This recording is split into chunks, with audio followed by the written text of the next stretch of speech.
are live, ladies and gentlemen, in the Tank Podcast, episode 306. As always, I'm your host, Donald Kendal, joined by, I've got Jim Lakely, VP of the Heartland Institute. How are you, good sir? I am doing just fine. I'm doing better than Andrew Cuomo is these days, I would imagine. So, we'll talk about that. Justin Haskins, editorial director here at the Heartland Institute. How are you? I'm doing okay. I think that I'm going to start boycotting the show until we change the intro. How dare you? Yeah. Anything specific? No specific complaints about it, or just in general? We can talk about it offline. Nate Myers, development coordinator at the Heartland Institute. How are you, good sir? Doing well. Fantastic, gentlemen. We got a couple of topics I want to get to. Obviously, there is more COVID news. Looks like COVID passports are going to be in NYC. And the infrastructure bill, multi-trillion dollars, or no, I think this is what, $1.1 trillion plan that looks like. Yeah, this is a bargain. This is a bargain basement infrastructure bill. One trill. That's nothing. Savings. Yeah, we will make sure to save time at the end for that, because I definitely have a lot of things to say about that bill. But the thing that is hogging up all the headlines today is Andrew Cuomo. Andrew Cuomo is roiled in yet another scandal. I think it's like probably the third one this year if you count some of the COVID stuff. There's our sweet soundboard. Good job, Andy, showing that. New York Democrat Governor Andrew Cuomo sexually harassed 11 women and created a hostile work environment for women. A report released Tuesday by the New York Attorney General Letitia James said the damning findings of her civil review into the harassment allegations have created a political firestorm around Cuomo after what has already been a scandal-plagued couple of months for the governor. So I'm sure most people kind of already know these headlines. They've seen these headlines, but Nancy Pelosi, Senate leader Chuck Schumer, and President Biden have all came out and called for Cuomo to resign in disgrace. Despite the report findings and the calls from the Democratic leaders, Cuomo has not only refused to resign in disgrace, but he has come out and issued a long statement explaining his side of the story, claiming nothing but innocence. So I guess my question is, just kind of right off the bat to the panel here, maybe we'll start with Jim, is put on your Nostradamus hats. Is Cuomo going to resign in disgrace? No, he will not resign in disgrace. He is a disgrace, and he has no shame. And the Democratic Party is not really in the habit of, let's just say, having the killing blow delivered to their politicians. Joe Biden has the same sort of problems, credibly accused of doing the same with Tara Reade. Didn't matter. The media didn't care about it. You know what? I think this what comes down to. I mean, the media and the Democratic Party, which are basically the same thing. Cuomo would be in trouble if the media really pushed to have him removed and really reported on these things day after day after day. I mean, there are, what is it, a dozen women with very detailed accusations of sexual assault by the governor of New York. And the media could just be doing feature stories, and these people could be interviewed on CBS on 60 Minutes and stuff. They could have a whole room full of them to talk about these things, but the media is not going to do that. I think they still feel burned by a couple of things that when they held Democrats to account. They will not forgive themselves for reporting on the same sorts of things with Bill Clinton. They thought that was a big mistake. And of course, they also reported accurately and fairly on Hillary Clinton's emails. And so the Democratic Party and the media, which is the propaganda arm of the Democratic Party, are not going to do it. It doesn't matter that the President of the United States said that Cuomo should resign, and that the Speaker of the House said Cuomo should resign, and the entire New York delegation in Congress told Cuomo to resign.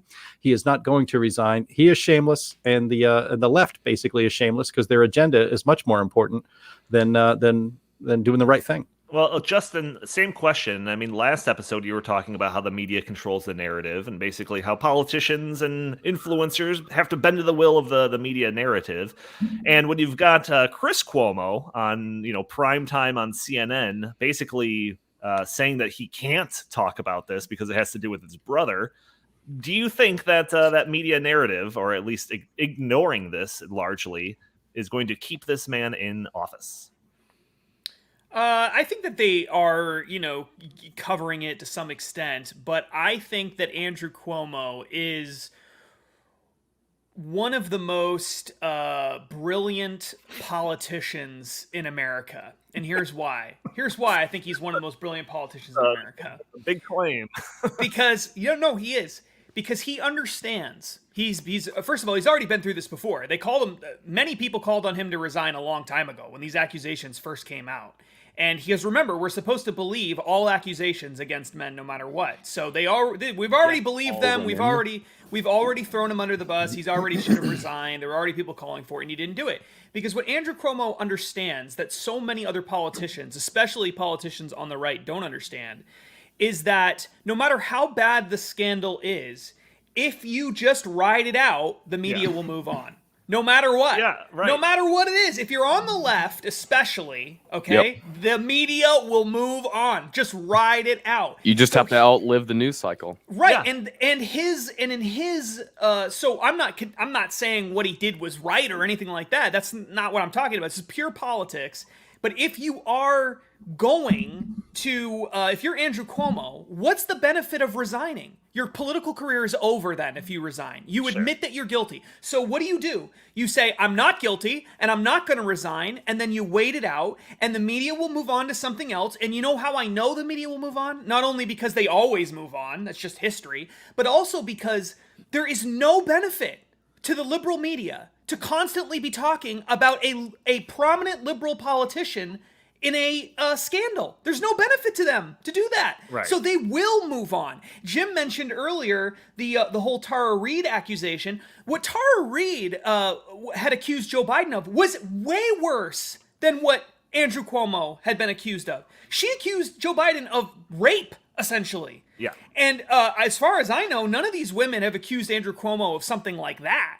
So maybe I missed something, but that, to my knowledge, that's not what happened. And yet the media moved on. Everyone just ignored it. That's how it works if you're on the left. So if I was Andrew Cuomo, if I was a scumbag, and I was, advising Andrew Cuomo, I would say, look, just deny, and ride it out, and everything will be fine, and we'll move on. And maybe someday you'll get to be president. I mean, Bill Clinton was president, Joe Biden was president, and they both have women accusing them of rape. So who Almost knows? seems like being sexually aggressive is a requirement for office holding nowadays. For the Democratic Party, it certainly seems that way for sure. So Justin brought up the, Joe Biden kind of writing out these things. The one that came to my mind was the governor of Virginia. Was it the Northam guy? Yeah, with his blackface. Well, was it that, or was it that he was dressed up like the Ku Klux Klan member or something like that? It was either or. It was the he couldn't remember. Which one it was. So he's either like, dressed what in a Klan kind of outfit or he has blackface. Yeah. So Nate, I mean, it looks like the consensus on this podcast is that he's going to live through this. Do you concur? Yeah, I do. Bag's gonna scum, so he'll probably scum through this. But yeah, no, my favorite part of this whole ordeal is that Chris Cuomo, that's his brother, right? The news anchor CNN guy, yeah. My favorite part is that he's like, oh well, like since he's my brother, I can't get into this. I can't have him on. It's like, really? Because when he was the savior of New York City and being celebrities were saying that they were Cuomo-sexuals. You had no problem having him on your show like a dozen times, cutting it up and reminiscing about childhood memories and all that. Oh, but now that he's in a sexual harassment scandal, suddenly your professionalism is getting in the way. Oh yeah, and when all the reports broke about the nursing home deaths from COVID and stuff, they couldn't talk about that either. Oh yeah, couldn't talk about that either. Got to maintain professionals. It's important to remember Andrew Cuomo was given awards. Yeah. He was wildly being praised like a year ago.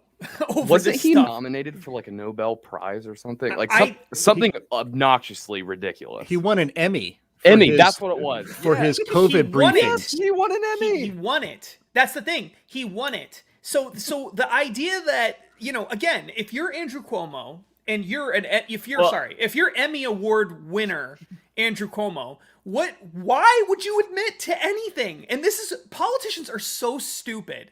If you want to get through, the media has to constantly come up with new narratives all the time to get people to watch. Constantly. They have to. That's the only way they can survive.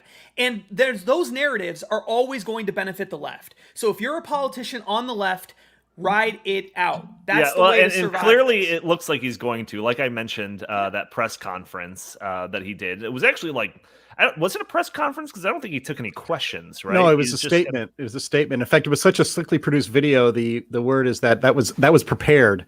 He knew it was coming, and that was prepared, and they had it ready to roll. Yeah, He prepared that like 4 months ago. Yeah, right. yeah. Exactly. He had that Yeah. prepared, yeah. Do Andy, we pull have up that video? one. Yeah, pull up that one video Please. because in it he basically makes this claim that because he's Italian and in Italian Yes. culture, they're very touchy-feely and they kiss on the cheeks and all of that. And he's like, I kiss everyone on the cheeks. So here, wait, we got to play this clip. It's pretty great. And no audio. Published a front There we go. page picture of me touching a woman's face at a wedding and then kissing her on the cheek. That is not front page news. I've Yeah, he been is- making the same gesture in public all my life. I actually learned it Make from it my good. mother. Did and you from feel my up your father. mother? Did you grab her in the butt? It is meant to convey warmth, Oh, nothing more. Mm. Indeed, there are hundreds, if not thousands, of photos of me using Thousands. the exact same If gesture. not millions, if not I billions. do it with It's like- everyone. They reference 11 Black women. and There should be white. thousands. Young Ugh. and old, stop touching people. Yeah. straight Stop. and LGBTQ. That guy's Touching face. people. Like, why are you Powerful touching my people. chin? That one's my favorite. He's kissing Al Friends. Gore. Ugh. Strangers, Is that Robert De people Niro? who I meet on the street. Half the people in those photos look After the disturbed event- that he's See, touching. The he- woman he just told the makes out with press that everybody she on took the- offense at All the right, all right. gesture. You Wait, can did stop he right did he there. just say that he kisses Before half that- the people he meets on the street? He did. What is wrong with this guy? He should be in jail. Okay, It's so assault, brother. This is Here- okay, here's- but hold on, wait a second, just real quick. After watching that montage, don't you believe that he really does just kiss everybody? I mean, it's you know kind of. what? I mean, if that's what he's going for, I'm like, you know what? I believe him. I think see, he I does just don't going wanna, around like- making I don't out with wanna, like, strangers. defend Andrew Cuomo really because I honestly am kind of I didn't read the report, right? I don't know how terrible some of these accusations are or how credible or anything like that. But I did watch most of his little press conference thing there, and I kind of feel like I should give him the benefit of the doubt a little bit, just based on some of the things that he had to say. I won't really get into any specifics or anything, but I just Is feel like it- there's what? Is it harassment if you harass everyone? Yes. Like, does it count as harassment if it's just harassing the entire right. city of New York? Well, okay, so here's the thing. I feel like there's a knee-jerk reaction for people on our side of the aisle that have like demonized Andrew Cuomo, for multiple different stories over the last several years, all of this stuff. But it's like, okay, so let's say we get rid of him. Let's say they get rid of him. They impeach him. He's gone. It's not like he's going to be replaced by some conservative libertarian New York governor or anything like that. Like he's going to be replaced by something even worse. And so I was actually mentioning that to Justin when we were talking about this the other day, and he brought up how the attorney general, the person that commissioned this report, actually there's some rumors going around that person, is it Letitia? Letitia James. Yeah, she's going to run for governor. Is going to run. So Great. it's like she's just like clearing out the competition so that she This can is- become governor. This is great. This is New York. I was about to say this is This- it's New York, baby. This is quintessential New York. Like only in New York would this happen. Like Yeah. I think that this is he's not only probably guilty of doing some really bad things, Sure. but of course they can't put an impartial person in charge of it. They have to put somebody in which is a giant gift to Andrew Cuomo, by the way. I don't which think is they really could find an interesting. impartial person. Because it's New York. That's the point. Right, exactly. The best person they could find is someone who also wants to be governor. I mean, that's like unbelievable that that's the case. Yeah.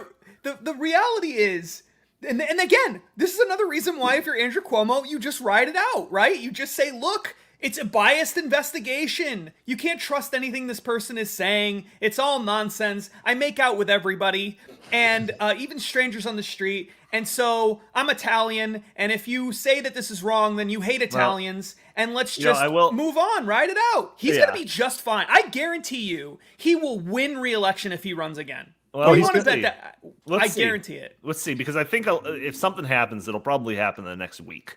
Unless there's another slew of reports that come out, which I doubt. If something happens, it'll happen in the next week. And I will say, and I don't know if this is what Andy was trying to suggest with his comment here, that video that he put out there, I think that deserves another Emmy. I gotta say, I'm impressed by Cuomo sometimes because he's one of the few like white guy politicians that's still able to like wield his race as like a weapon. Like whenever it suits him. Who was that guy that used like the Italian slur for him? It was at like a rally, and they referred to him as Fredo, which was like a Godfather. That's an Italian slur. Call him Fredo. That's what he suggested. It's like that was Chris. That was his brother. Yeah, that was. His... Chris Cuomo's got into a fight over that. Yeah, he tried to start a fight. And he was pissed. I mean, he really made a big deal about it. But I mean, he just uses his Italian heritage as like a club whenever he wants. Yeah, right. Look. Right. Andrew Cuomo has ruled New York with an iron fist. He'll go. The legislature is afraid of him. The Democrats in New York have been afraid of him for a long time. He's a jerk, as most politicians, frankly, are jerks. I mean, it's a personality disorder you need to have, I think, to get that high in politics. But he'll go if there's an impeachment. Actually, that's what's kind of funny. Let's see if the legislature, which is dominated by Democrats, will actually follow through on what they've started impeachment proceedings against him. And then if they vote to convict him, that's the other step.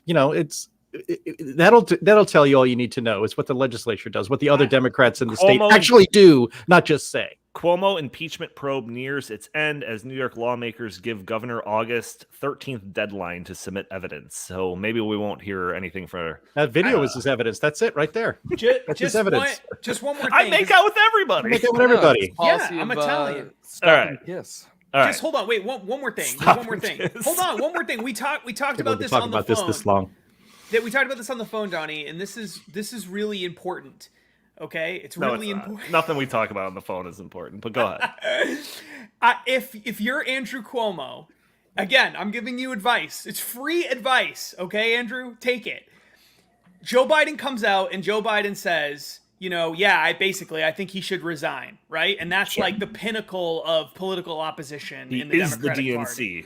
Yeah, exactly. If you're Andrew Cuomo, you should come out and you should say, okay, fine.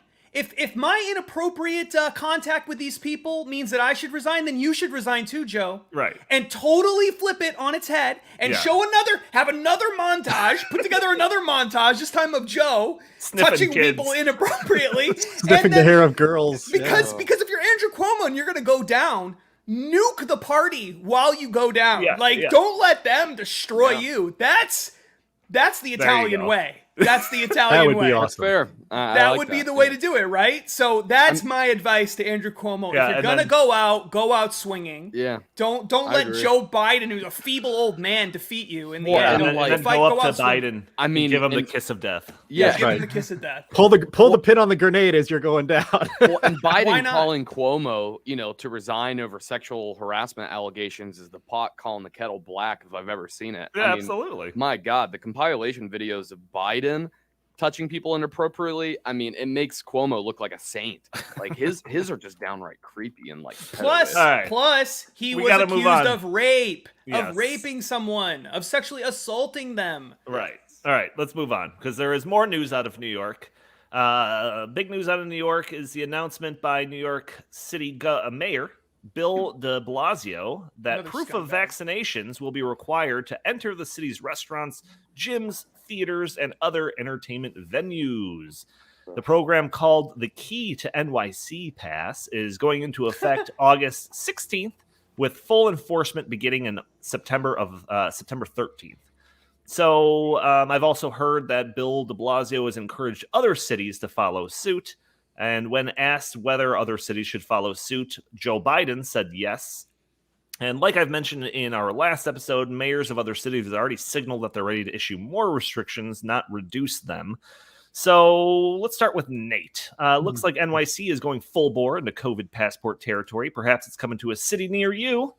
How cool are you with this? I am red hot about it. I am uncool about this.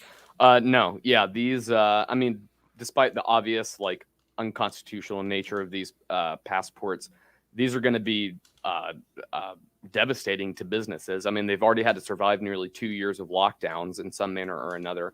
And now they're going to be cutting out essentially half of their customers because, least we forget, less than half of Americans are vaccinated, currently vaccinated. Right. And while certainly a vaccine passport will probably encourage some people to get vaccinated, I'm sorry, let me rephrase that. Not encourage, coerce people into getting vaccinated. I still think there will be, I don't know, probably at least of a third of Americans that hold out, if not Sure. more. So, I mean, I just don't really see what the strategy is here. I mean, obviously, the intent is to try to get more people vaccinated, but like any government program or initiative or anything else, it's going to backfire and have tenfold, unforeseen consequences. Yeah, so it looks like this is building off the city's Excelsior Pass, which is something that we talked about before. I guess this is just kind of another level on top of it. So that was kind of driving confusion with this. People are wondering if this is like another app or something. We've already talked about the problems with that app in the first place, but this seems to be just kind of building on top of that. There are some, Nate, you already mentioned the potential economic ramifications on there, which I've got a number of quotes from people that are, shareholders in this type of industry. But before we get into those economic effects, just kind of based on the, the principles of this, Justin, are you upset by it, or do you, understand it? I think you understand it. So to be totally honest, I don't support doing vaccine passports, but undercut everything I just said. But Go ahead. I'm having a hard time understanding exactly based on existing law, based on other things that the Supreme Court has said and done in the past. I'm having a hard time understanding how this is unconstitutional. And frankly, if you don't want to live in a place that's doing this kind of thing to you, then why are you in New York? Leave New York. I mean, I know some people are too poor to leave New York and they can't. And for those people, then I'm very sympathetic to it. But if you are not poor enough, if you're wealthy enough to leave New York, then why are you still there? I'm sorry, Justin, but you don't think the Fourth Amendment maybe applies to this in any way? Well, the right is it to be a secure in search your or a person and seizure? have you read the Fourth Amendment? It also covers being secure in transportation and and not only in your person but in your belongings as well. So it basically covers freedom of movement and travel without being harassed by government agents or the proxy of government agents. So you're you don't think that applies from the federal government, right? Right. This is not the federal government requiring. So this, states don't have to abide by the Constitution. We can get into whether the founding fathers wrote the Constitution, the federal Constitution, for the states or not. They did not at all. In fact, but the states are still required to abide by the Constitution. That's why it's the highest law of the land. Certain parts of it, not all of it. States cannot violate your rights in the Constitution. With state law, that's well established. Go ahead, Justin. Keep walking down this road. Keep walking down this road. I'm going to nuke you from space. Well, wait a second. No. Look, this is the thing. Do they require kids to get vaccinated in school when they go to college campuses? Do they do that? Some places. Seems to me that some places they do. Don't they? So, wait a minute. I thought it was unconstitutional. It is. How are they allowed? Oh, okay. So it's unconstitutional according to you, but it's not unconstitutional according to most the courts. Constitutional lawyers. But okay. Well, then how is it legal? Because the federal government doesn't give a crap about the Constitution. That's been fairly obvious throughout our history. So what did I say when I started this? I said according to existing law and existing court interpretations. That's what I said when I started all of this. Okay. I don't see how you can argue that this is unconstitutional. Then I just gave you an example of a very similar requirement, and you just acknowledged that courts have not ruled that to be unconstitutional. So I'm having a hard time understanding how you can make this argument that this is unconstitutional, but those things are not unconstitutional. And you're saying, no, they're both unconstitutional. Yes, because they are. Okay, but courts don't agree with you. Federal judge decided that it wasn't unconstitutional doesn't mean that you can't still argue that it's unconstitutional. I'm not disagreeing with that, but that's not what we're talking about. That was the premise of all of this.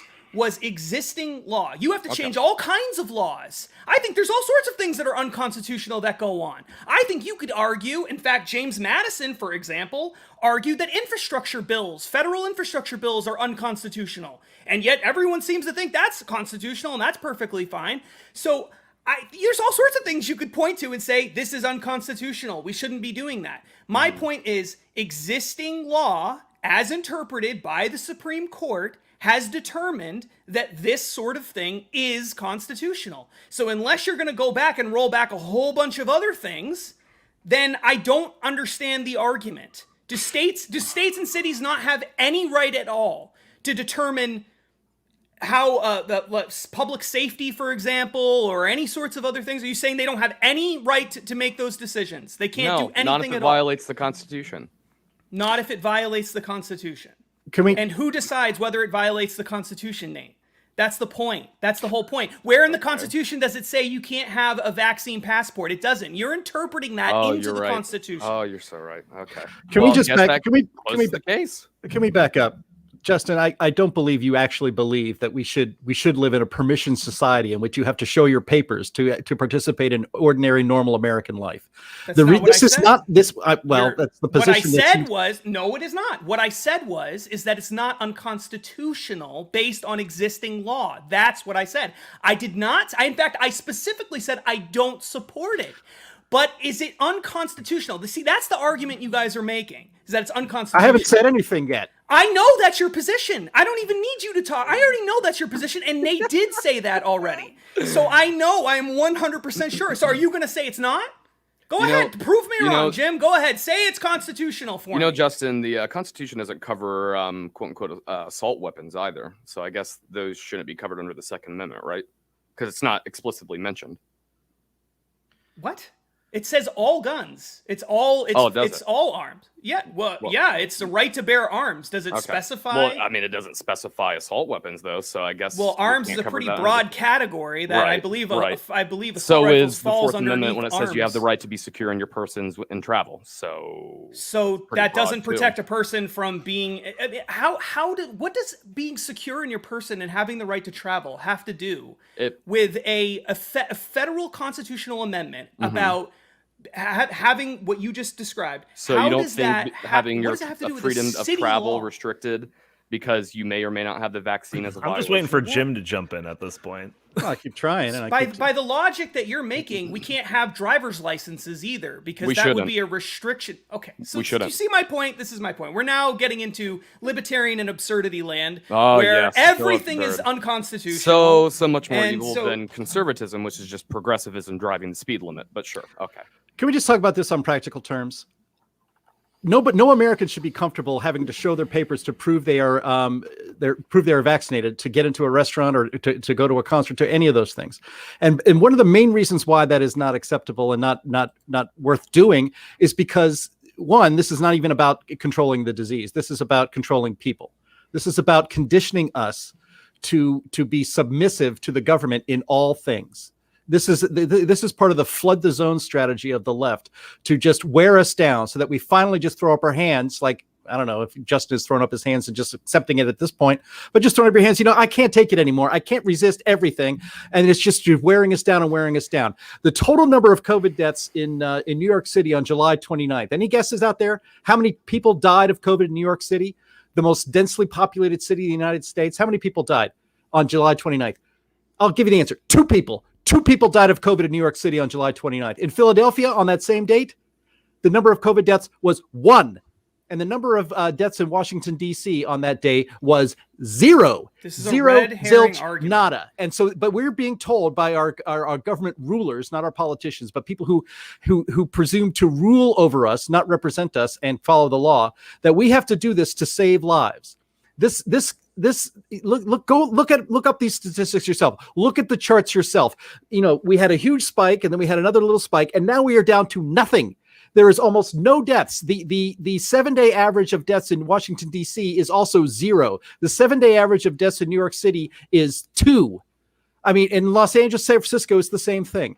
There are 100 million people in the United States who have had COVID and have natural immunity to this disease. And we are forcing them now to get vaccinated anyway, when they don't need it. A lot of people have been to their doctor and they've said they have other reasons why they shouldn't have to take the vaccine, because they've had the disease and it would be more dangerous for them to have the shot, which again is brand new and experimental, than it would be to just use your natural immunity, which studies have shown could be even more effective than these vaccines. Yet we have states insisting that you cannot go into a public building, you cannot go into a restaurant, you cannot basically do anything in our society without having a vaccine and proof of it that you show government officials and people who own businesses or whatever. That is not America. That we do not live in a permission society. We do not exist. We should not supposed to exist in a society in which you're presumed guilty. You're presumed to be a walking bag of disease. And unless you prove otherwise, you cannot participate in life. That is bullshit, and it is not America. And if you were sitting here telling us that, the Constitution says it's okay, put that aside. It's still not right. We should not be living in a world like this. And yet this is the world that we are living in now because it is designed to wear us down. This is one brick in a pile of bricks that are intended to wear us down, to submit to government in all things, and to have them rule our lives and not be free people, to condition generations of American children that they need to go to government for protection and for permission to do what they want in their life, that you can't have freedom. Freedom is dangerous. Freedom gets people killed.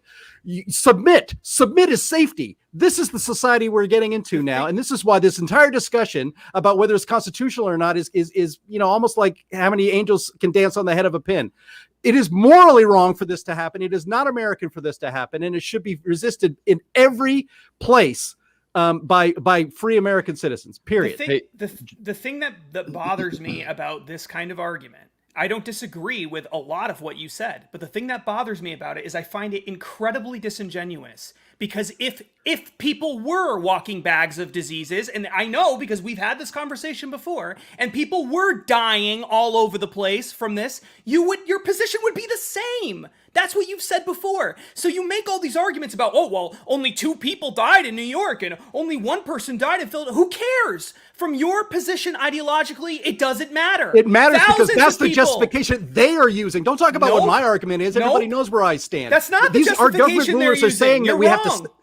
Our government rulers are saying that we have to submit to government papers, presenting our papers to government officials to save lives. It's bullshit. It is not necessary to save lives. No one is saying you have to present papers to government officials. Oh, no? What do you think a vaccine passport is? Are there government officials in every restaurant and building in New York City? What if I want to go to the DMV and get my driver's license? What if I want to go vote? Freaking minimum wage worker that's checking your papers. Here, man. That makes it so much better. Well, okay. Hold on, Nathan. Both of you have the same position, essentially. And that is, it does not matter how many people a virus is killing. It could be killing everybody. When the person walks into a room, everyone could die. And both of your positions is, I still would not have a vaccine passport. Even if a person could walk into a room and kill 100 people instantaneously, your position would be, no, it doesn't matter. So all I'm saying is, don't try to make this disingenuous argument that this is about how deadly the disease is or whatever. That has nothing to do with your position.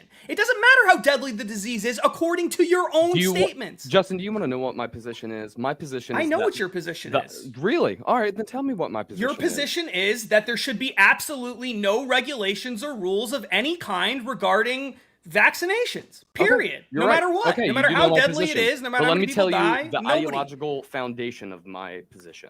The ideological foundation of my position is that the ideological foundation of the Constitution is that all men are created with inalienable rights that no one can take away from them. No one. Not for any reason, not for any disease, not for any national emergency or any national disaster. Those rights are inalienable. And I don't care how freaking deadly the disease is, those rights are still unalienable to us. Nobody can take them away for no reason. So no, I don't care how deadly disease is because I believe in inalienable rights. I'm curious. I'm curious about, because you posed that same question last time, Justin. Like, where's the threshold? And I'm curious about your answer to it. Like, because like a common cold, right? Doesn't kill anybody, just you get some sniffles or something. If they wanted to issue some of these things that are happening, some of these restrictions and all that, using the common cold as their justification, are you saying that you'd be fine with that? Like morally or whatever? I'm saying from a federal perspective, I think it's unconstitutional for the federal government to make any kind of mandate like this, period. I don't think they have the right to do that. I think states have the right to make mandates about public health. and they should weigh those mandates based on a cost-benefit analysis of Okay, that's great. Let's take that. So in this case, that's common ground. That is absolute common ground. it's not. It's not Justin gets to have common common ground. ground. They We have to defend the most extreme example of what we believe. That's no. Wait great. a minute. Thanks, It's Donnie. not common ground because they think no matter how many people are being killed, there is no cost-benefit analysis in their view. In their view, it does not matter. That everyone could die. So it's not a common ground at all. It's total opposite. I said it last ground. week. If everybody could, I said this last time, Justin, you're forgetting. I said if everybody was dying, people would be stabbing the guy in front of them to get the damn vaccine, and people would actually take care of themselves. Why don't you trust the American people not to, to take care of themselves? Why don't you trust the people to protect themselves and their family instead of mandating that everybody be treated exactly the same, which is like a serf, and you have to show your papers and prove your innocence of having a disease instead of just taking care of yourself. Justin, what is Donnie, I think, was trying to get to, what is your threshold? If my threshold is everybody instantly dies if they get it within 10 feet of me, and I have to defend that, and that's okay. So what is yours? I mean, again, Donnie said it's cold. What if somebody gets the flu? Should we do this for the flu? Should we all have vaccine passports for the flu? You can't go into any public place just in case somebody old is there, or somebody has immune compromise, or somebody has a lung disease or something like that. And if they get the flu, it could be very dangerous for them. Is that your threshold? Should we all be getting vaccine passports for that? No, of course not. Oh, well, Because your justification is my justification is that the cost-benefit analysis, when you apply it to that situation, would not warrant having a vaccine mandate. And the cost-benefit analysis of a vaccine passport for COVID-19 is similar, if not even less so. As I told you, 2 people died in New York City. I agree. So Justin would. I agree, but I'm not defending vaccine passports in New York City. I said that at the very beginning of all of this. You guys have just chosen to apply that argument to me, even though I've never made it. So what we all I said agree. was, So we're yelling at each other for nothing. We all agree. We actually do So- not, because because you guys are throwing around arguments about constitutional rights and rights of individual people and They're silly inalienable things. rights. You know what, Pesky Nathan? This is the thing rights. that drives me crazy. If we were sitting here with the founding fathers and they were all sitting around the table and we were talking about the Constitution, literally none of them would argue that the Fourth Amendment applies to a city law. None of them. Literally none. And I guarantee you cannot find a single constitutional scholar who would agree that the founding fathers interpreted the Constitution to apply, the federal Constitution to apply to city and state laws. And if you think that that's the case, then you know nothing about the history of the Constitution at all. So a city law banning black people from eating at a lunch counter, the Constitution would have nothing to say about that. Yes, that's right. And according to the founding fathers, that's what they would have said. Yes. Yes, Okay, Supreme Court's literally ruled on cases just like that for 100 I'm years gonna in attempt the to opposite direction. put this back I'm on not the rail. saying it's good, and that's a totally No that's chance, also Donnie, no chance. completely wrong, because there's federal law that makes that illegal. So it's a totally different case. Like I've learned this a long time ago. There are 2 ways to argue different points. One is from an ideological standpoint, and one is from a practical standpoint. Okay, so obviously Nate and Jim are they like to go from the ideological standpoint, right? That matter of principle, regardless of what the extent is, blah blah blah blah. Justin, you think that the argument is better served from a practical standpoint. I get that. You're both have the same position. You're both against these things, right? It's just what argument do you think is better to use? That's essentially it. That's essentially it. I know so you want to find before you chime in. Let's talk about that cost benefit analysis thing, because this is another thing that I bring up all of the time, where it's people on I'll say just on the left, for just the sake of this argument, only like to look at one side of the ledger, right? Let's pursue solar panels and wind power and look at all the possible benefits of all of that without looking at any of the drawbacks, right? And that same goes for, like, if it saves one life. Okay, if it saves one life, but at the expense of the entire economy, like, that's a whole nother story. That's that cost benefit analysis thing, right? So that's kind of, I think, I think we could all kind of agree on that point. And when Jim's talking about how, like, only 2 people died, even though they're, going to use that as justification to roll out all these new restrictions and all of that. I've got a couple of quotes here from people that are in the establishments, the industry, that are going to be affected by this most. So this is quoted in the CNBC article that I've got. Everything that we talk about is linked in the show notes, except for that last rant from everybody. But it says the National Restaurant Association, which represents almost 500,000 food service establishments, expressed concern over the mandate. Checking vaccination status isn't like IDing a customer before serving them a drink. Staff receive training on how to do that, Larry Lynch, the group's senior vice president of science and industry, said in a statement. Now, without training, our staff members are expected to check the vaccine status of every customer wanting to eat inside of our establishment. Other restaurant owners voiced concerns over their staff having to play the role of vaccination police. Some fear this is going to further damage their ability to do business, period. The New York City Hospitality Alliance also raised concern about the mandate in a statement released Tuesday. The alliance acknowledged that the new measure would be a difficult step and controversial, but added that it could help forestall new occupancy restrictions and shutdown orders that will, again, devastate small businesses and workers who have not yet recovered from the pandemic. So obviously the concern of all of these people and all of the employees of all of these places are concerned over what the ramifications of this type of policy are. This has nothing to do with constitutional rights or inalienable rights or anything like that. This is this policy going to undermine the economy and make me lose my job? That's the debate. That's what the people that are listening to this podcast, that's the people that are, have skin in the game. That's the debate that's worth having here. Not what the Fourth Amendment says or how that applies to anything. It's, will this cause me to lose my job? Never should have let Nate go first. That was a mistake. So I'm not going to deny that. Yeah. So, and when I look at all this stuff and over the past 18 months, it's like, I don't even know how restaurants are in business at all. Like, I don't even know how they've maintained the business that they do have. It's honestly a miracle. It's crazy. It's absolutely crazy. And New York City is been hit, probably one of the hardest cities hit by all of this, and they're just going to double down on these policies that are certainly going to have negative economic ramifications. I think that it will probably have some negative economic ramifications, but honestly, it won't be that bad. And the reason why it won't be that bad is because they've already been decimated.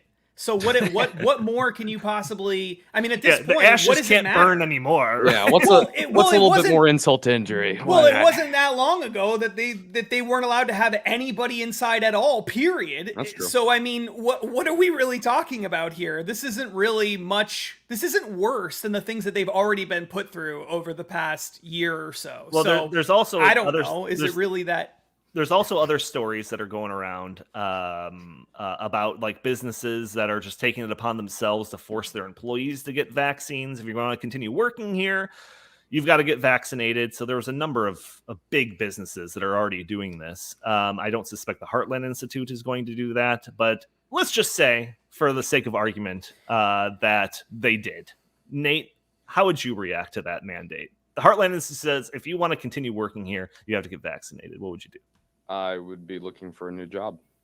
Well, Nate, I'm sorry to inform you, but we're going to require that you get a vaccine in order to stay on this podcast. So we've actually got somebody in the back room who's going to come in right now and give you a jab. If you, So you either have to take it or walk off. So. And we're going to require Justin to be vaccinated as well, even though he never comes in the office, just to be safe. Well, I already am vaccinated, so I don't have So to am worry I. about that. Yeah, that's why I directed that question to Nate. So I think it's important to differentiate between those two things, right? One is you're telling customers coming to a business that they have to be vaccinated in order to be in the business, not because but not because the business wanted to do that. Sure, this is a dictate from the right. Yeah, I understand that, but there's a difference between saying every customer who walks in the door needs a vaccine and saying employees of a company saying employees of this company. Unless they're being forced by the government to do that, but that's not what you said. What you said was the company is voluntarily saying, if you want to work here, you have to. So those are not the same thing, I don't think. But, I think that I think that those companies have every right to do that if they want to. I think it's pretty terrible if they were to do it, but certainly they have the ability to do that. Yeah. It would be an interesting, and I think somebody has to sue. I mean, it was Tyson Foods. They have something like 200,000 employees. They said, that you have to be vaccinated as a condition of employment. And I think it's actually a very interesting legal question. Somebody should challenge it.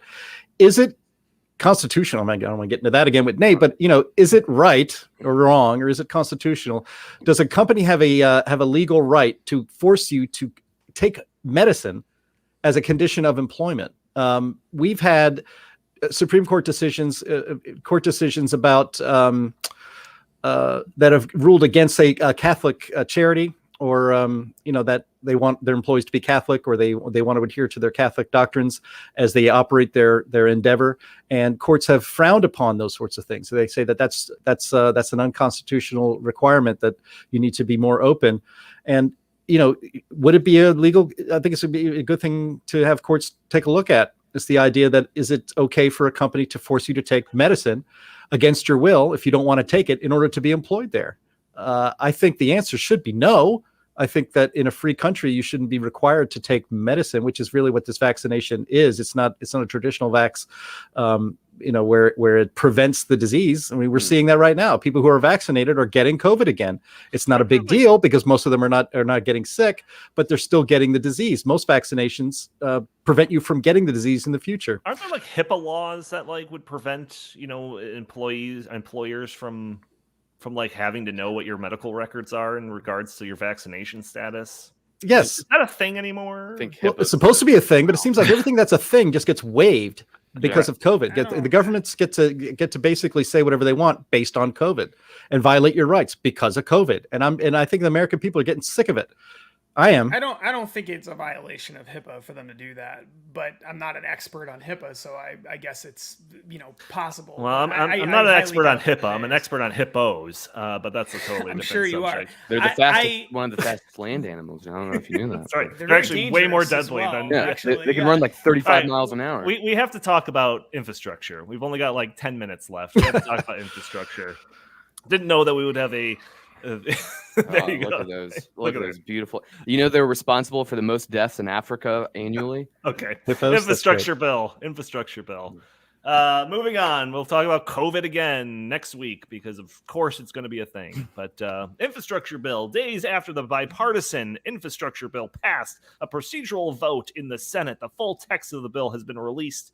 As the bill heads to debate. The bill, formerly known as the Infrastructure Investment and Jobs Act, they have to always throw in jobs there, pretend like it's a good thing, includes $1.2 trillion of spending for more traditional forms of infrastructure, including $550 billion in new spending. The bill is 2,702 pages long. Gentlemen, did you do your homework and read the bill for today's discussion? Yes. I read an article about the bill. I read some tweets about the bill. Yeah, Does that count? yeah. A couple text messages. If you turn the font down to like 9 font, it actually becomes 1,850 pages. So it's a little bit more manageable when you do it that way. So I'm reading That's through. not true. No, I just pulled that fake number. news.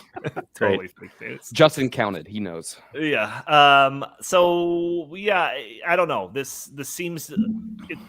Maybe Jim or Justin, you can kind of give me the full story on this, but it seems like there's two different bills that are out there. One that's $3.7 trillion. This one's 1.2. The one's a little bit more partisan. The more expensive one is more partisan. This one is quote unquote bipartisan. What's the deal? What's the context of this? Yeah, I mean, the idea here, at least the way it's being sold, is that the $1 trillion bill is real infrastructure. Okay, this is actual roads and bridges and things like that. And that the other infrastructure bill is really not. It's really more of a liberal wish list. It's a quasi, sort of a watered down Green New Deal. There's a bunch of social programs in it. There's thousands of, we're talking massive amounts, thousands of provisions, thousands of pages worth of various things that are new programs and spending. And wasn't there like a internet equity thing in there? That's in this one. Oh, that's in this one? Oh, okay. Yeah, there's all sorts of things in it about climate change. There's all sorts of things in it about a million different things. So Yeah, I mean, well, so one of the articles that I was reading was talking about how, like, and I don't know if this number is accurate, but it was like 10% of the money that's being proposed in this $1.2 trillion bill actually goes to any roads or bridges. Instead, there's internet, trying to get broadband internet, universal broadband internet to everybody. There's like all types of different things that are included in this bill. So yeah, it's all the social justicey type stuff. It's not just confined to the partisan one. There's plenty of that to be found in this one as well. Sure, it's not as bad though. Is the no, point, sure. which is why it's more of a bipartisan thing. Not as bad as a really relative term when we're talking about these monstrosities. Yeah, sure. I mean, look, this is not, in my opinion, this is. I'm shocked, frankly, that we haven't already had this passed, this kind of thing passed. I mean, the reality is this is just a fraction of what Democrats had been promising for years. So, I mean, if $1 trillion infrastructure bill is the only thing that they actually get done this year, that's actually a win for our side, as hard as that might be to believe. I know they want the $3+ trillion thing on top of it, but I mean, there's a sinister angle to this too. I just have to interject here. That, in my opinion, is the entire problem with the modern conservative movement. Oh, if this $1 trillion, package is the only thing they get accomplished with all these wish lists, well, then, consider it a win. We only took 3 steps back instead of 10 this time. Yeah. Like, come on. Like, no, it's not a win. It's still a huge loss. Well, considering that we have like what, a $3 trillion deficit this year, and considering that we are sending checks in the mail to people who didn't lose their jobs, and considering we just give money to people who make $150,000 a year because they have kids, I don't really think that. I think we've already gone way off the rails. Like the idea that there's some way to fit this train back on no, it's over. I mean, we need fundamental, radical moves back towards fiscal sanity, and this is obviously not helping that. But am I going to lose my mind over this either? No, not really. Wait. I mean, I think there's way worse stuff than this. So another thing that's kind of been painted about this, and this is kind of maybe this will be more of a challenge to Jim, but the way that this is being painted is that this bill, not the partisan one, this bill is filled with all this kind of climate change agenda type stuff in there. So, Jim, you sent this article to us, New York Times, in the infrastructure bill, a recognition. Climate change is a crisis is the title of the headline of that article. Starts off, the bipartisan infrastructure bill struck this week provides new money for climate resilience, unmatched in U.S. history. Tens of billions of dollars to protect against floods, reduce damage from wildfires, develop new sources of drinking water in areas plagued by drought, and even relocate entire communities away from vulnerable places. But the bill is remarkable for another reason. It is the first time both parties have acknowledged, by their actions, if not words, that the United States is unprepared for a worsening effects of climate change and requires an enormous and urgent infusion of money and effort to get ready. So, excluding that last kind of inference of that last paragraph, do you have a problem with this, Jim? Do I have a problem with spending billions of dollars to evacuate people from from where they live now, because climate change is going to make where they live now unlivable? Yeah, I got a problem with that, because it's not true. It's very much not true.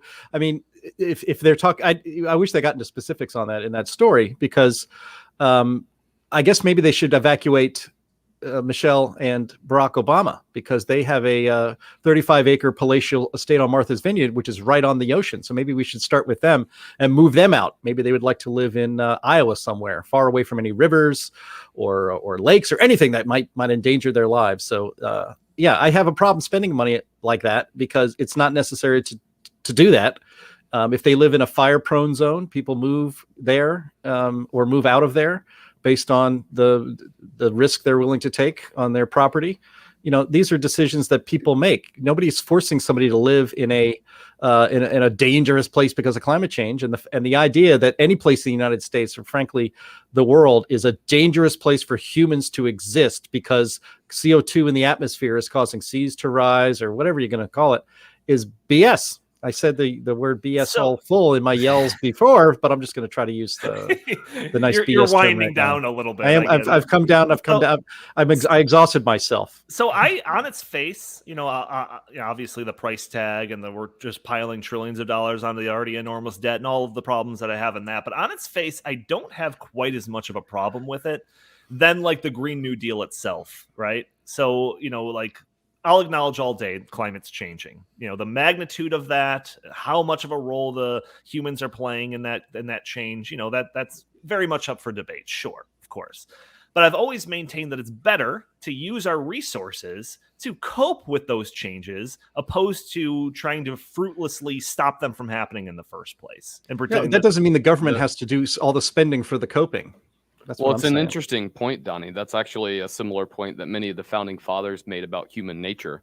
So you can either try to stop human nature, like constrict human nature, which they found to be folly, or you can just deal with the results of human nature and try to limit those the best you can. I think that's a really logical approach to it. Right. Like if we're going to spend money, right? And I know this is one of those like kind of bad choice hypotheticals or whatever, but if we're going to spend money, I would rather spend it on flood prevention measures, more levees or something like that, or water pipeline programs or wildfire defense grants. I would rather spend it on that than like piling on more solar panels onto people's roofs that aren't going to do it.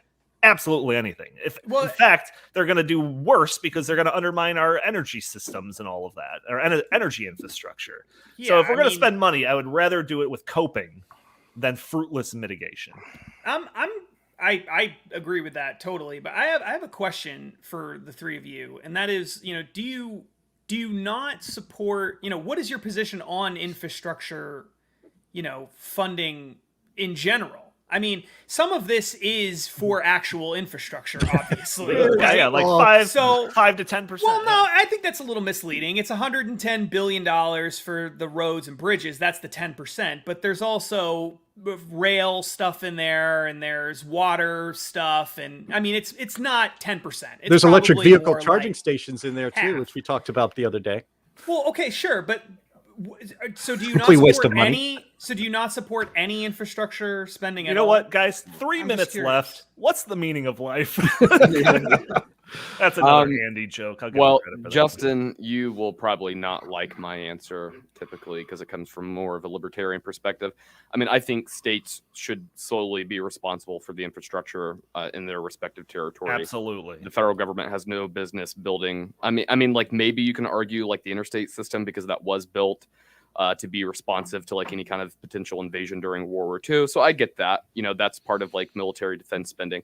But besides that, infrastructure should be left to the states and the local county levels. The more local, the better. The more local, the better, especially because the more local you get, the more higher likelihood that you have of local governments contracting out private businesses to actually build the infrastructure, which is always a better call than having the inefficient, God forbid, federal government, working on these projects. Well, not only that, but the localities know what infrastructure actually needs to be fixed. Right? Yeah, they know the issues. Well, the federal government is working with the localities on it's got more to do with where the money's coming from. So we've got 2 minutes left, and the idea of like the philosophical question about infrastructure spending period is fine to have, but in the remaining 2 minutes, I do want to say that like. This bill has more to do with as much to do with infrastructure as the Patriot Act had to do with patriotism. There is plenty of stuff in here, just like any giant 2,000-page bill that's trying to be passed by government. There is so much stuff in here that really kind of undermines that philosophical question that you're putting in there. Well, there's a great article by the Daily Caller, 9 things that you need to know about the Senate's $1.1 trillion infrastructure bill, that explains a lot of this. I'll put it in the show notes, but they talk about the different kind of budget gimmicks that they want, the rule changes regarding pension funds. They have new rules involving cryptocurrency exchanges in an effort to increase tax revenues. To increase tax revenue off of crypto users. There's a whole bunch of stuff in there like this, and I think the most sinister part of this, and I don't really understand the full politics of this, But point number 3 says sets up the $3.5 trillion left-wing bonanza. It says congressional Democrats have repeatedly stated that they will not allow any infrastructure bill to reach President Joe Biden's desk for signature unless it is accompanied by a $3.5 trillion package passed along party lines through the budget procedure known as reconciliation. So if this is just their way of kind of getting the camel's nose under the tent so that they can just like ham fist in a bunch of the crap that's in the $3.5 trillion version, that to me is more important than whether or not the government has a role in building bridges. The way that what that really has to do with what they're referring to is that if you ordinarily you have rules in the Senate that say that in order to get around a filibuster you need 60 votes, right? With budget reconciliation you can get around that 60 vote rule and you can do it with a simple majority. And so what the Democrats are planning on doing is they get this bill, you get this bill passed, and then they hold it hostage and they say, we're not going to allow this thing to pass the House unless you, Joe Biden, and you know, other Democrats agree to go along with our other bigger, gigantic bill by, you know, through budget reconciliation process so that they get both. So it's not really that you could just pass this bill and then not agree to the budget reconciliation thing. You know, it's not really like the camel under it. It's just, they just are planning on using it as a hostage, essentially, in order to get the other things that they want. All right. So, you know. All right. We are already past time. You know, the infrastructure thing is going to be a story that metastasizes. So I'm sure we'll talk about it in future episodes. But we're going to call it an end to this edition of the In the Tank podcast. Thank you all for joining us. If you are just a listener and you're catching this on Friday, you can see it live if you tune in on Thursday. We have it live on Facebook and YouTube. You can submit your comments and questions, and we'll either respond to them, post them on there, or just completely ignore them. So if you like our show, please subscribe, write a review for us on iTunes. It'd be greatly appreciated. If you want to send us your comments, suggestions, questions to the show, feel free to email us at inthetankpodcast@gmail.com. Jim Lakely, where can the fine people find you? People could find me at oldmanyellsatclouds and justin.com, as well as at Jay Lakely on Twitter and Heartland Inst on Twitter. Justin, same question. At Justin Z. Haskins on Facebook and Twitter, and columns at The Hill, Washington Examiner, and Fox News. Nate Myers, you are still a ghost on social media, so just join me in saying goodbye to the listeners. Goodbye.